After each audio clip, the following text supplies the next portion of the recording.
चलिए आज हम तुलसीदास को राम लक्ष्मण परशुराम संवाद को आगे बढ़ाते हैं और जो दूसरा इसका भाग है वो पढ़ते हैं कि लखन कहा हसी हमरे जाना, सुनहु देव सब धनुष समाना। लखन कहा हसी हमरे जाना, सुनहु देव सब धनुष समाना। तो जब लक्ष्मण को वो कह रहे हैं, कौन, परशुराम, कि तू बालक काल के वशीभूत होकर के ऐसा बोल रहा है, तू काल के वश में है, इसीलिए तुझे शिव का धनुष और जो छोटी छोटी बचपन में तुम जिस धनुइयों से खोले हो वो एक समान लग रही हैं। तो फिर आगे लक्ष्मण उसका जवाब दे रहे हैं, प्रत्युत्तर दे रहे हैं और कह रहे हैं, लखन कहा हंसी हमरे जाना। लखन ने कहा हंसी यानी कि हंस करके, हमरे जाना कि हमने तो ये जाना है, सुनहु देव सब धनुष समाना, कि हे देव सुनो कि सारे धनुष एक समान है। सुनहु देव, सुनहु यानी कि सुनो, देव मतलब देवता, ब्राह्मण है, ब्राह्मण को देवता माना ही जाता है। तो सुनहु देव, और वैसे भी वो ऋषि हैं परशुराम, सब धनुष समाना, कि हमने तो बस इतना ही जाना है कि सारे धनुष समान हैं। बेटा इसको ध्यान से पढ़ें, ध्यान दें, अगर समझ में कहीं से भी स्लिप हो जाएगा बीच में से समझ में नहीं आएगा। और मैंने इसका वीडियो पहले भी बनाया है, उसको भी मैंने शेयर किया है तुम्हारे साथ, पर देखते नहीं हो तुम लोग, देखना चाहिए, उसे समझना चाहिए कि क्या है। सुनहु देव सब धनुष समाना, कि सारे जो धनुष हैं वो एक समान ही हैं। का क्षति लाभ जून धनु तोरे, करें का क्षति, क्षति मतलब हानि, क्षति से बनता है हानि। का क्षति, लाभ यानी कि लाभ, जून यानी कि पुराना, यहाँ पे जून लिखा हुआ है, जून मतलब पुराना, धनु मतलब धनुष, तोड़े और तोड़ने से। तो लक्ष्मण जवाब दे रहे हैं कि का क्षति लाभ जून धनु तोड़े, यानी कि पुराने धनुष के टूट जाने से क्या लाभ और क्या हानि, ये बताना चाहते हैं। देखा राम नयन के भोरे, इसे तो राम ने सिर्फ नयन के भोरे यानी कि जो नयन है उसके नयन भर यानी कि आंखों से सिर्फ देखा ही था। वो ये कह रहे हैं कि पुराना धनुष अगर टूट गया तो उससे क्या लाभ और क्या हानि, ये तो राम ने सिर्फ देखा ही था। छुअत टूट रघुपतहु न दोषु, छुअत यानी कि छूते ही, टूट यानी टूट गया, रघुपतहु यानी कि राम, न दोषु दोषी नहीं है। लक्ष्मण कह रहे हैं छुअत टूट रघुपतहु न दोषु, मुनि बिन काज करई कतरोषु। हे मुनि तुम बिन काज यानी कि अकारण ही, बिना कार्य के ही, बिना कार्य के ही, करई करते हो, कत क्यों रोसु, रोसु मतलब क्रोध, रिस गुस्सा। कह रहे वो तो छूते ही टूट गया था मुनि, आप अकारण ही क्रोध कर रहे हो, गुस्सा कर रहे हो। बोले चितय परुष की ओरा, इतने में ही परशुराम बोल उठे, बोले यानी कि बोल उठे, चितय यानी कि देख करके, परुष यानी कि फरसे की, ओरा ओर, फरसे की ओर देख करके बोले परशुराम, रे सठ सुनहु स्वभाव न मोरा। अरे रे सठ, सठ मतलब दुष्ट, अरे दुष्ट, सुनहु तूने सुना नहीं है, स्वभाव यानी कि स्वभाव, मोरा यानी कि मेरा, तूने मेरा स्वभाव नहीं सुन रखा। अरे मुझे तो पूरा संसार जानता है मेरा स्वभाव क्या है, मैं तो गुस्से वाला हूं, क्रोधी हूं। तो वो कह रहे हैं, फरसे की तरफ देख करके बोल रहे हैं कि देख, यानी कि इशारा करना चाहते हैं फरसे की तरफ, और कह रहे हैं रे सठ, अरे दुष्ट, सुने ही स्वभाव न मोरा, तूने मेरे स्वभाव के बारे में नहीं सुन रखा क्या। बालक बोल बंधो नहीं तो ही, करें बालक बोल यानी कि बालक समझ करके, बंधो नहीं तो ही, वध नहीं कर रहा हूं, बंधो का मतलब वध नहीं कर रहा हूं, अरे तुझे बालक समझ करके मैं तेरा वध नहीं कर रहा हूं। बालक बोल बंधो नहीं तो ही, यानी कि बालक समझ करके तेरा वध नहीं कर रहा हूं। केवल मुनि जड़ जाने ही मोही, और तू मुझे केवल जड़ मुनि समझ रहा है, जड़ मुनि, ठीक है ना, मुनि जड़ यानी कि जो जड़ मुनि होते हैं कि सिर्फ नाम के जो साधु सन्यासी होते हैं, सिर्फ मुझे जड़ मुनि समझ रखा है। जाने ही यानी कि जानता है, मोही मतलब मुझे है, मैं ऐसा नहीं हूं जैसे और बाबा जी घूमते हैं, ऐसे और साधु सन्यासी घूमते हैं, इस तरह का मैं नहीं हूं, तुझे तो ये समझना चाहिए। केवल मुनिजन जान ही मोही, बाल ब्रह्मचारी अति कोही। वो कह रहे हैं बाल ब्रह्मचारी, यानी कि जो अपने बारे में अब बता रहे हैं कि बाल ब्रह्मचारी अति कोही, कि बाल ब्रह्मचारी हूं मैं एक तो, बाल ब्रह्मचारी अति कोही, यानी कि अति क्रोध करने वाला, अति क्रोध करने वाला हो रहा है, अति क्रोध करने वाला हो गया। बाल ब्रह्मचारी अति कोही, अति कोही यानी कि क्रोधी, अति यानी कि बहुत, एक तो मैं बाल ब्रह्मचारी हूं और अति क्रोधी स्वभाव का हूं। विश्व विदित क्षत्रिय कुल द्रोही, विश्व विदित, विश्व विदित यानी कि सारा विश्व जानता है, संपूर्ण विश्व जानता है। क्षत्रिय कुल द्रोही, क्षत्रियों के कुल का द्रोह करने वाला यानी कि नाश करने वाला। जैसा कि हम पहले भी बता चुके हैं कि उन्होंने शपथ ली थी, उन्होंने प्रण लिया था कि वो इस धरती को क्षत्रियों से विहीन कर देंगे, इसलिए उनको क्षत्रिय कुल का द्रोही माना जाता है परशुराम को। तो वो बता रहे हैं अपने बारे में कि बाल ब्रह्मचारी अति कोही, विश्व विदित क्षत्रिय कुल द्रोही, और भुजबल भूमि भूप विनकीनी, भुजबल यानी कि भुजाओं के बल से, भूमि यानी कि धरती, भूप यानी कि राजा, बिनु मतलब बिना, कीनी मतलब कर दीनी। वो कह रहे हैं कि मैंने अपनी भुजाओं के ताकत से, भुजाओं के बल से ये भूमि बिना राजाओं के की है, यानी कि क्षत्रियों से विहीन कर डाली है। भुजबल भूमि भूप बिन कीनी, विपुल बार मही देवन दीनी। विपुल बार यानी कि अनेकों बार, विपुल का मतलब होता है अनेकों, बार मतलब बार तो जानते ही हैं, मही देवन, मही देवन कहते हैं ब्राह्मण को। दो शब्दों से मिलकर के बना है मही देवन, एक तो मही है, मही इस तरह से होता है शब्द, बड़ी की मात्रा होती है, मही का अर्थ होता है धरती, पृथ्वी का पर्यायवाची है मही, और इसी में देव है, तो धरती के देव ब्राह्मणों को कहा जाता है, क्योंकि एक तो स्वर्ग में होते हैं देवता और एक धरती पर भूलोक पर होते हैं। तो धरती के देव महिदेवन, धरती के जो देव हैं यानी कि कौन, ब्राह्मण। तो महिदेवन का अर्थ समझें ब्राह्मण, यहाँ पर ब्राह्मण है। तो विपुल वार महिदेवन दीनी, यानी कि अनेकों वार मैंने किसको दे दी है, ब्राह्मणों को दान में दे दी है ये धरती। सहस भाव बाहु भुज छेदन हारा, सहस्त्र बाहु की भुजाओं को, वो कह रहा है सहस बाहु भुज, भुज मतलब भुजाओं को, छेदन हारा यानी कि छेद देने वाला है। अक्सर बोलते हैं ना छेद दूंगा, छेदने का मतलब ये काट दूंगा, तो वो सहस्त्र बाहु की भुजाओं को काट देने वाला जो फरसा है। परुसु यानी कि फरसा, बिलोकु यानी कि देख, महीप कुमारा, हे महीप कुमार, राजकुमार, यहाँ भी दो शब्द मिले हुए हैं। महीप राजा का पर्यायवाची होता है, ठीक है ना, मही से महीप बना है, मही धरती, महीप मतलब राजा, और यहाँ पर कुमार मतलब बच्चा, तो राजा का बच्चा कौन होता है, राजकुमार होता है। तो कहते हैं सहस्त्र बाहु भुज छेदन हारा, परस बिलोक महीप कुमारा, है सहस्त्र बाहु की भुजाओं को छेदने वाला जो ये फरसा देख, हे राजकुमार इस फरसे को देख, इसने सहस्त्र बाहु की भुजाओं को भी काट दिया है। और सहस्त्र बाहु का मतलब भी क्या होता है, जिसके सहस्त्र बाहु हैं, यानी कि 1000 बाहें जिसके हैं। मात पितहि जन सोच बस करिस महीस किशोर, गर्भन के अर्भक दलन परस मोर अति घोर।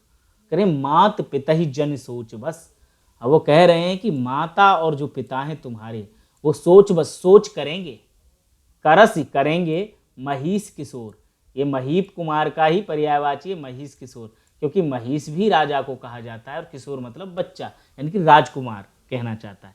तो महीप कुमार, महीस कुमार, नृप बालक, ये राजकुमार के लिए प्रयोग हुए। नृप बालक का मतलब भी वही होता है। तो मात पितहि जन सोच बच करस महीस किशोर, गर्भन के अर्भक दलन परस मोर अति घोर। वो कह रहे हैं परशुराम गर्भन के यानी कि गर्भ के भी, अर्भक दलन, अर्भक यानी कि जो गर्भ में पलने वाला जो शिशु है, जो बच्चा है, जो गर्भ में ही है, उसको अर्भक कहा गया है शिशु को। दलन यानी कि दल देने वाला, मार देने वाला। परुसो यानी कि फरसा, मोर यानी कि मेरा, अति घोर, घोर मतलब कठोर है। वो कह रहा है कि गर्भ के बच्चों को भी नहीं छोड़ता ये जो मेरा फरसा है, इतना कठोर है ये फरसा मेरा। परशुराम लक्ष्मण को समझा रहे हैं कि रे बालक, हे राजकुमार, अब तेरे माता पिता इस बात का सोच करेंगे, क्यों क्योंकि ये जो मेरा फरसा है वो गर्भ में पल रहे शिशुओं को भी नहीं छोड़ता है, गर्भ में पल रहे शिशुओं का भी दलन कर देता है, गर्भ के बच्चे भी इस फरसे से डरते हैं। मेरा जो फरसा है वो इतना कठोर है, घनघोर है। आगे जो लक्ष्मण हैं वो कह रहे हैं, जब परशुराम इस तरह से बोलते हैं तो लक्ष्मण फिर जवाब देते हैं। लक्ष्मण ही हैं जो टक्कर ले रहे हैं परशुराम से, राम तो बोलते नहीं हैं। राम वैसे भी शील स्वभाव के हैं, बड़े नम्र स्वभाव के हैं, विनम्र स्वभाव के हैं, और जो लक्ष्मण हैं थोड़ा क्रोधी स्वभाव। तो बिहस लखन बोले मृदुवाणी। अब देखिए यहाँ पर व्यंग्य किया है तुलसीदास।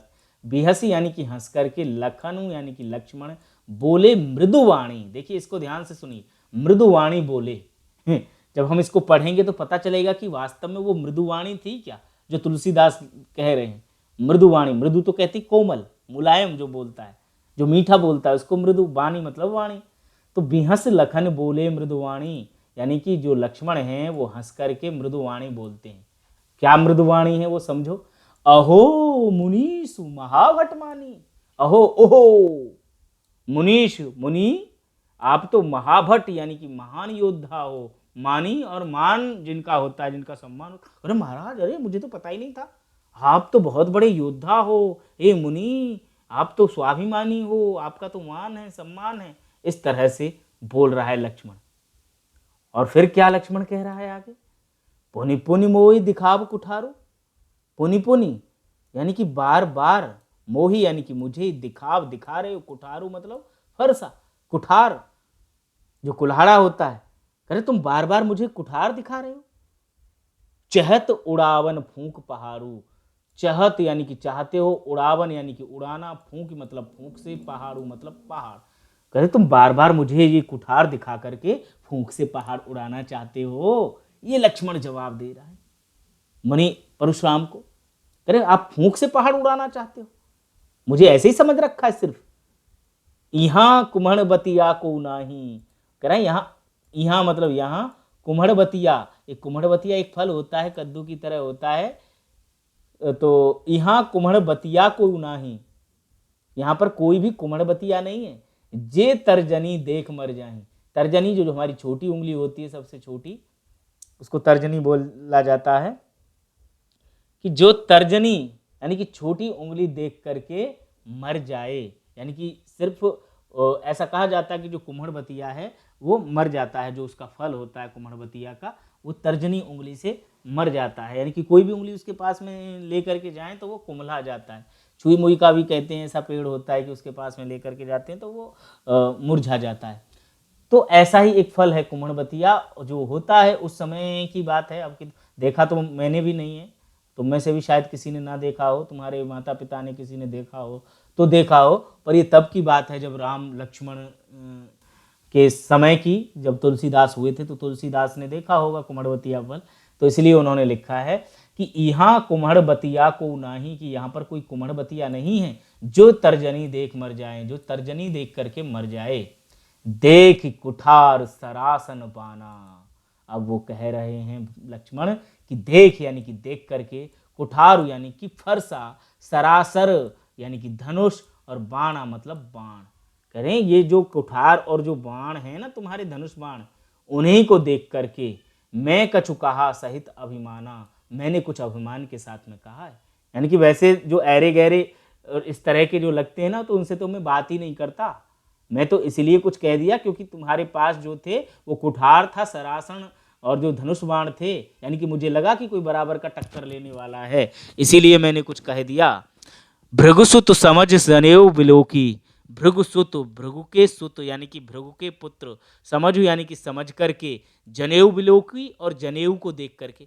ब्राह्मण जनेऊ पहनते हैं, पहले तो हिंदू धर्म में सभी पहना करते थे, जनेऊ और चोटी सबके हुआ करती थी, पर अब सिर्फ ब्राह्मण पहनते हैं। अब तो ब्राह्मणों के भी नहीं रह गया, बहुत पुराने देखे होंगे जो तुम्हारे जो गांव में देखे होंगे, या जो वृद्ध हो गए बूढ़े हैं वही जनेऊ धारण करते हैं, सब जनेऊ पहनते भी नहीं, जिसको यज्ञोपवीत भी कहते हैं, हिंदी में नाम होता है यज्ञोपवीत। पहले यज्ञोपवीत संस्कार भी हुआ करता था, सभी का हुआ करता था, जनेऊ धारण करते थे, हमारे हिंदू धर्म में, हमारी भारतीय संस्कृति में ये हुआ करता था। पर यहाँ पर जो लक्ष्मण है वो कह रहे हैं भृगुसुत, हे भृगु के पुत्र, समझ, समझ मतलब समझ करके, मैंने तुम्हें भृगुपुत्र समझ करके और जनेऊ विलोकू यानी कि जनेऊ देख करके, जो कछु कहूं सहूं रिस रोकी, मैंने सब कुछ गुस्से में पी लिया। यानी कि एक तो जनेऊ धारण करता हुआ देखा आपको, और दूसरा क्या है कि भृगुसुत समझ करके, भृगुपुत्र समझ करके मैंने देखा, तो जो कुछ कहूं सहूं रिस रोकी, यानी कि जो कुछ मैंने कहा है या जो कुछ आप कह रहे हो उसको सहूं सह लूंगा, मैं सह रहा हूं, रिस रोकी यानी कि क्रोध रोक करके, अपना गुस्सा रोक करके, अपने आप पर नियंत्रण रख करके, वो ये कह रहा।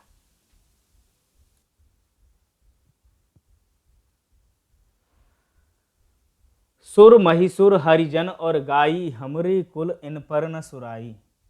वो कह रहे सुर महिसुर, यानी कि जो सुर कहते हैं देवता, और महिसुर कहते हैं जो मही के सुर हैं, यानी कि एक तो देवता हो गए स्वर्गलोक के, और मही यानी कि धरती को कहते हैं, धरती के सुर यानी कि ब्राह्मण हो गए।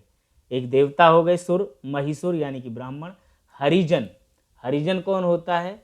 हरिजन कहते हैं जो ईश्वर का भक्त होता है उसको हरिजन कहते हैं।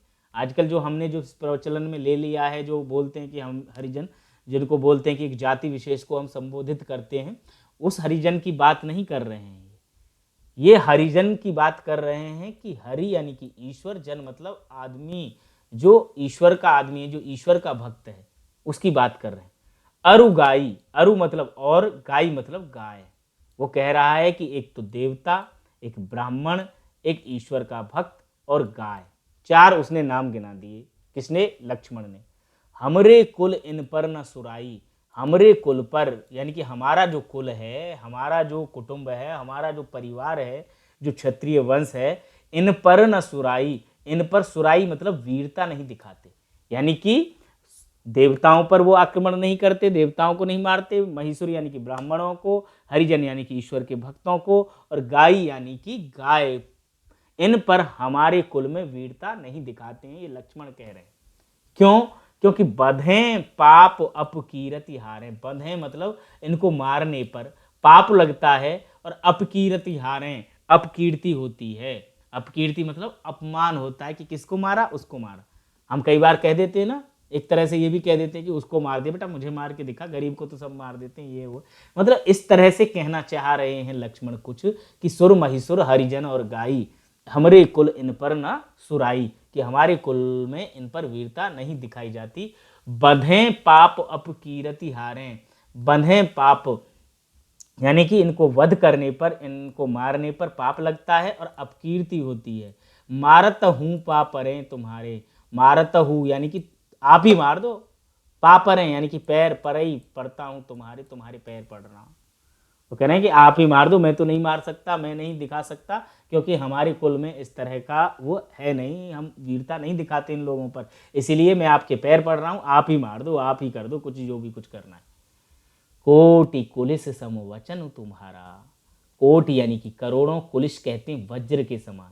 वज्र इंद्र का आयुध है, इंद्र का हथियार होता है जो बहुत कठोर है, ठीक है ना, तो वज्र को कहा है कुलिस। तो कोटि यानी कि करोड़ों वज्रों के समान, सम वचन यानी कि वाणी तुम्हारा, तुम्हारी है, तुम्हारी जो वाणी है वो करोड़ों वज्रों के समान है। किसकी वाणी? परशुराम की वाणी। लक्ष्मण कह रहा, लक्ष्मण की वाणी कौन सी कम है? सुन करके लग रहा होगा कि जिसको मृदुवाणी, तुलसीदास ने कहा है कि लक्ष्मण जो है वो मृदुवाणी बोल रहे हैं, अगर ये मृदुवाणी है तो कटुवाणी क्या है भाई?